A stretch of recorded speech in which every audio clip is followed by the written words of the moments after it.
오늘 본문 말씀의 51절에 보면 아주 특징적인 내용의 말씀 한 절이 있습니다. 그것은 예수님께서 이제 승천하실 기약이 가까웠다는 겁니다.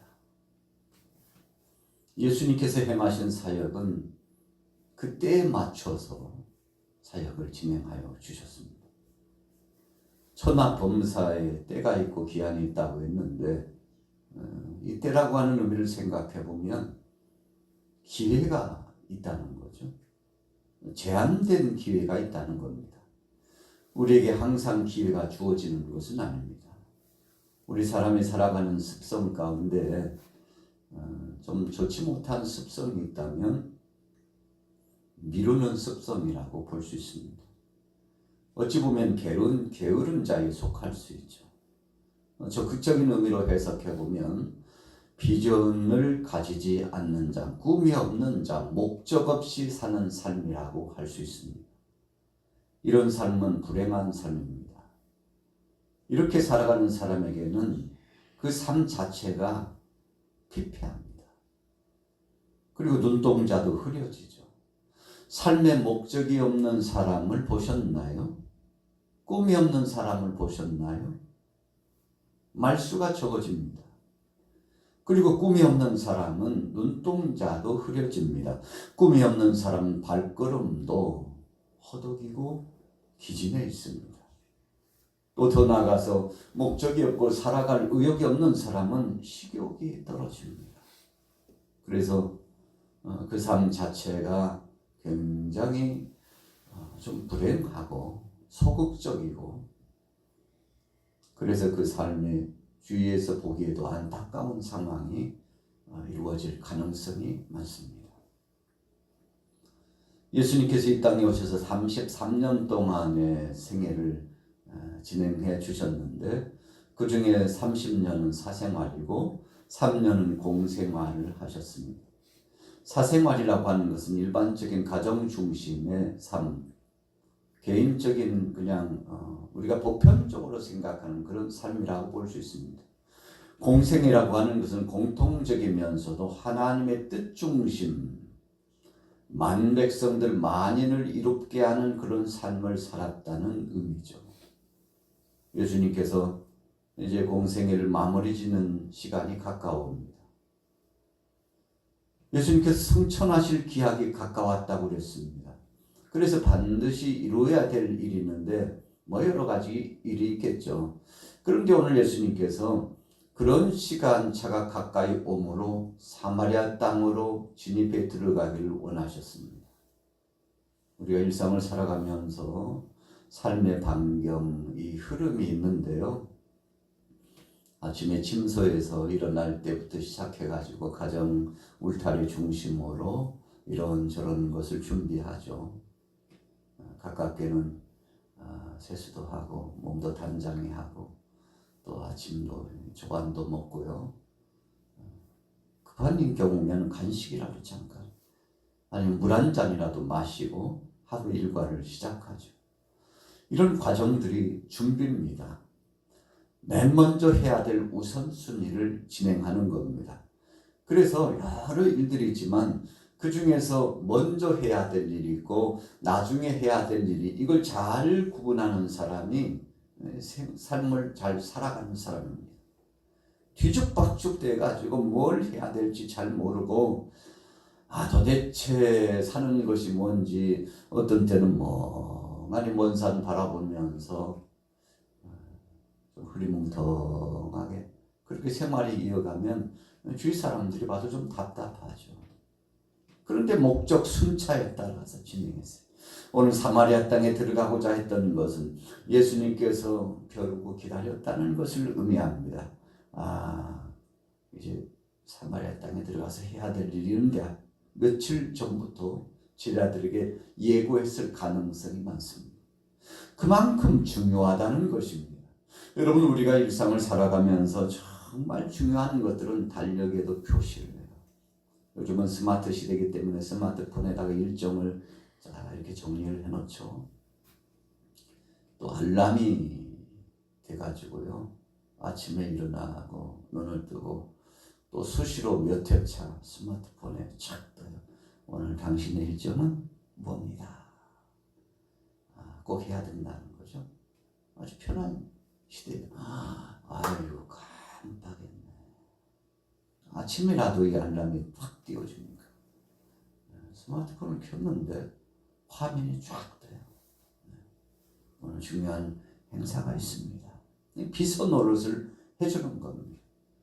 여러분 참 이로운 것이죠. 예수님께서 제자들에게 오늘은 특별한 일정이다. 사마리아 땅에 들어가야지. 거기 가서 복음을 전해야지. 우리가 벼르고 있었잖아. 기도하고 있었잖아. 목적을 두고 있었잖아. 다른 데도 중요하지만 우리의 형제, 자매, 이웃들에게 가는 것도 중요하지만 지금까지 소외되고 지금까지 관심이 없고 누구도 거기에 들어가려고 하지 않는 것, 어찌 보면 굳은 일과 같은 것, 이제 우리가 더 이상은 지체할 수 없다. 오늘 가자. 오늘 가자. 사랑하는 제자들이 예수님 앞에 충성했습니다. 3년 동안 참 애 많이 있었죠. 고생도 많이 했습니다. 핍박도 많이 받았습니다. 그래서 선발대 역할을 하는 제자들이 사마리아 땅 진입 초입 단계에서 쫙 이렇게 예수님의 가시는 길 앞자리 노릇을 했을 겁니다. 그런데 사마리아 사람들이 박대하는 거예요. 당신들은 우리 동네 들어오지 말라고 해요. 꼴도 보기 싫다고. 이 유대인들과 이 사마리아 사람들이 관계가 좋지 못했어요. 한편의 사람은 남쪽 사람이고 한편의 사람은 북쪽 사람이거든요. 나라가 둘로 갈라졌을 때 남쪽은 예루살렘을 중심으로 수도가 되고 북쪽은 사마리아 중심으로 수도가 되었습니다. 여러분 그래서 남유다와 북이스라엘이 이 사마리아와 예루살렘에 어찌 보면 쌍벽을 이루고 서로 맞대면서 경계선을 이루고 북에서 남으로 남에서 북으로 자유롭게 왕래하지 못했습니다. 서로 감시하고 비난하고 조롱하고 왜 남쪽에 갔느냐고 왜 북쪽에 갔느냐고 어찌 보면 우리 대한민국하고 아주 축소판입니다.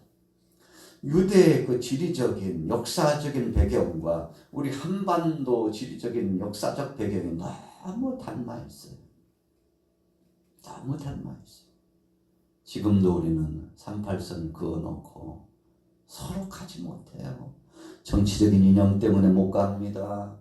경계를 이루어놓고 군인들이 지키고 있기 때문에 자유롭게 갈 수 없습니다. 또 심지어는 거기에 지뢰를 매설하고 남과 북이 갈 수 없도록 서로 견제하고 여러분 엄청난 에너지의 소비입니다. 사실 남과 북이 힘을 합한다면 엄청난 일을 할 수 있다고 그러잖아요. 어떤 사람의 경제 대가가 역사적인 관점에서 재조명해 보면서 우리 남북이 대치하는 이 군사적인 대치가 허물어지고 사상의 대치가 허물어지고 장벽을 이루었던 것을 장벽을 허물고 하나가 될 수 있다면 이건 돈으로 따질 수 없는 천문학적인 남쪽에도 득이고 북쪽에도 득이고 그래서 세계에서요 엄청난 위력을 발휘할 수 있는 나라가 될 가능성이 이건 엄청나다. 그렇게 결과를 평론했습니다. 틀린 말이 아니죠. 그냥 상식적으로만 생각해도 그렇습니다. 우리나라가 남쪽에서 군비를 투자하는 것이 엄청납니다. 북쪽도 마찬가지고요. 여러분 오늘 예수님께서 제자들과 더불어서 사마리아 땅으로 가기를 원하셨지만 얼마나 박대하고 괄시를 하고 막아서는지 도저히 들어갈 수 없어요. 예수님도 안타까워하셨죠. 제자 중에 하나가 주님 지금이라도 불을 내려가지고 저 나쁜 못된 사람들 같으니라고요.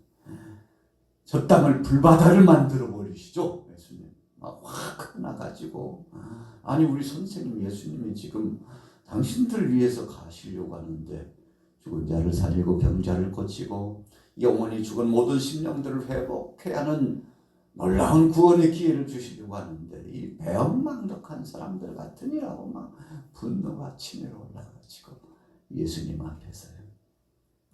자, 오늘 성경 볼게요. 그 주인공들이 누구였나 봐야죠. 자, 54절, 53절부터 읽어볼게요. 자, 여러분들 있습니까? 53절 시작. 예수께서 예루살렘을 하여 가시기 때문에 그들이 받아들이지 아니하는지라. 제자 야고보와 이르되 주여 우리가 부르려 오늘로부터 저들을 멸하라 하기를 원하시나이까. 용서가 안 돼요. 세베대의 두 아들 야고보와 요한 이런 사람들이었습니다. 보통 성직머리가 아니에요. 12제자인데 그 중에 다른 제자들 인내심을 갖고 주님이 어떻게 하시는지 기다리고 있는데 이 두 사람은요, 성질머리가 얼마나 다혈질적이고, 그래가지고 그냥 저 못된 놈들을 그냥 봐줄 수 있냐고 명령만 내주시라고. 우리가 가서 선포하면 안 되는 일이 있었냐고. 주님이 보내셔서 나가서 사역할 때마다 주의 이름으로 나가서 전하고 선포하고, 주님이 오늘 허락하시고 말씀만 하시면 안 되는 일이 어딨냐고. 저런 못된 사람들은 살 가치도 없고 불을 내려서요, 현장에서 즉사하도록 해야 됩니다.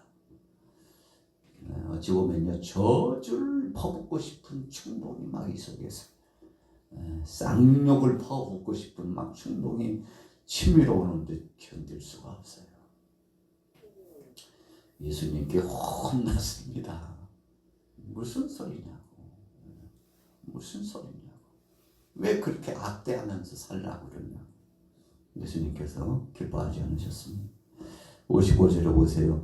예수께서 돌아보시며 꾸짖으시고 함께 다른 마을로 가시니라. 예수님께서요, 꾸짖으셨어요. 그러지 마. 용서해. 사랑해. 하나님 아버지는 저들도 불쌍히 여기신다. 오늘 받지 않는다고 해서 포기하지 말고 오늘은 다른 곳으로 가자. 그러나 저 영혼들을 위해서 좀 기도해라. 사랑하는 마음, 긍휼의 마음을 가지고 반드시 기억하라고. 절대 저주 퍼붓지 말고 그렇게 살지 말라는 거죠. 혼난 거죠. 오늘 본문의 뭐라고 말씀하고 있습니까? 꾸짖으시고 어떻게 해요? 돌아보시며. 예수님께서 듣자 하니까 도저히 들을 수 없는 말을 하고 있는 이 제자들, 야고보, 요한. 듣고 보니까 참 거슬린다. 너 왜 그래? 너희들. 예수님께서 꾸짖으셨어요. 인생 그렇게 살면 안 돼. 악대에 와도 선대해야지. 선으로 악을 이겨야지. 같이 악대하면 되겠어. 여러분, 우리 크리스찬들, 믿음의 사람들이 자칫 잘못하면 범할 수 있는 죄죠. 꼭 우리뿐인가요? 믿지 않는 사람들도 마찬가지입니다. 보편적으로 사람들이 그렇게 하죠. 내게 한 만큼 갚아줄 거야 그러잖아요. 그런데 하나님은 절대 그런 걸 원치 않고 계신다는 것입니다. 여러분, 그래서 우리 신앙인들이 정말 믿음의 사람, 십자가 도를 쫓는 주님의 제자라면 하나님을 아바 아버지로 모시고 있는 사람들은 그렇게 살면 안 된다는 겁니다. 여러분, 그 세상 사람들은요, 우리 믿음의 사람들을 주목합니다. 어떤 때 그것을 조금 거슬리게 생각하면 우리만 갖고 그래. 예수 믿는다는 이유는 너무 해도 너무한다고. 너무한 것이 아닙니다. 우리가 우리 자신들을 성찰해보고 돌이켜보면 우리가 얼마나 잘못 살고 있는지에 대한 질책이라고 받아들여야 됩니다. 여러분, 그것이 크리스찬들의 삶이에요. 우리 목회자가 걸어가야 될 길입니다. 우리 장로님들과 권사님, 집사님들이 가야 될 길입니다. 예수님께서 원하시는 길입니다. 자, 두 번째요. 예수님 그러시면서 그런 환경과 어려움 속에서 나를 따르라. 끝까지 참고 인내하고 가자. 제자는 제자도의 길을 가야 된다는 것입니다. 하나님의 자녀는 하나님 자녀답게 살아야 된다는 겁니다. 가자. 다른 고을로 가서도 말씀을 전하자. 박대하고 핍박하고 조롱하고 환난이 와도 지금 이 사역의 길에 엄청난 장벽을 만난 거잖아요. 사람들이요 함께 예수님을 따르던 제자들이 죽지 않게 흔들렸던 걸로 보여집니다. 우리가 좋은 일 하자고 하고 있는데 이렇게 우리에게 향한 처우를 이렇게 하다니 못마땅하고 심기가 불편하고 우리가 일하려고 전도대회를 끼었냐고 사람들의 생각이 분분하고 지금 어찌 보면 질서가 없이 무질서하고 불평하고 악평하고 사명을 포기하려고 하는 그런 상황적인 전환과 변화가 일어났어요. 그때 예수님께서 너희도 나를 따르라고 가자. 걱정하지 말고 두려워하지 말고 포기하지 말고 따라오라고 가자. 그랬더니 주위에 있는 사람들이요 아니나 다를까 이 핑계 저 핑계 대기 시작하는데 이거 수습 불가합니다. 한쪽에서 작은 물이 터지더니 술술술술 그 물이야. 처음에는 작은 물이 큰 물이 되고 작은 불이 큰 불이 돼가지고 예수님께서 한 말씀 하셨죠. 자 보십시오. 59절에 같이 읽습니다. 59절 시작. 또 다른 사람에게 나를 따르라 하시니 그가 이르되 나로 먼저 가서 내 아버지를 장사하게 허락하옵소서. 이르시되 죽은 자들로 자기의 죽은 자들을 장사하게 하고 너는 가서 하나님의 나라를 전파하라 하시고 또 다른 사람이 이르되 주여 내가 주를 따르겠나이다마는 나로 먼저 내 가족을 작별하게 허락하소서. 아버지의 장래, 가족을 작별하는 일. 이게 어찌 보면 정당성 있는 표현 같지만 핑계를 찾은 겁니다. 이 핑계 되면 예수님께서 가라고 하실 거야. 그런데 예수님의 대답이 예외였습니다. 무슨 소리야? 장사 문제라고? 그건 죽은 자들로 하여금 죽은 자를 장사하게 내버려두어. 당신이 가지 않아도 할 수 있는 사람들이 많잖아. 그러나 지금은 복음 증거하는 것이 우선이야. 여러분 우선순위 때문에 그렇게 말씀하신 겁니다. 부모의 장래 문제 관심 갖지 말고 무관심하라는 그런 의미가 아니고 지금은 가장 긴박한 거 먼저 해야 될 것이 있는데 복음을 전하는 것이요 하나님 나라의 말씀을 전하는 것이란 겁니다. 여러분 그래서 똑같이 일을 해도요 이 순찰을 잘 엮어가지고 차근차근 구슬을 엮듯이요 엮어가면은 보기에도 좋고 함께하는 사람들도 기분이 좋고 그렇습니다. 그런데 굳이 지금 하지 않아도 되는데 구태여 지금 하겠다고 고집을 부리고 앞뒤를 바꿔가지고 어수선하게 만들고 질서를 파괴하고 그러는 경우가 많은데 여러분 지혜가 필요합니다. 우리가 가정일도 마찬가지고 사업의 일도 마찬가지예요. 개인의 목적을 갖는 것도 중요합니다. 질서정연하게 순서에 따라서 차근차근 이렇게 하면 여러분 참 보기에도 좋고 일하기도 편합니다. 그래서 일 잘하는 사람은 이 정리를 잘해요.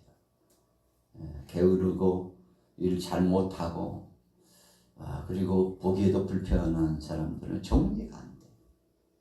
방에 가도 방이 정리가 안 돼. 집에 가도 집이 정리가 안 돼.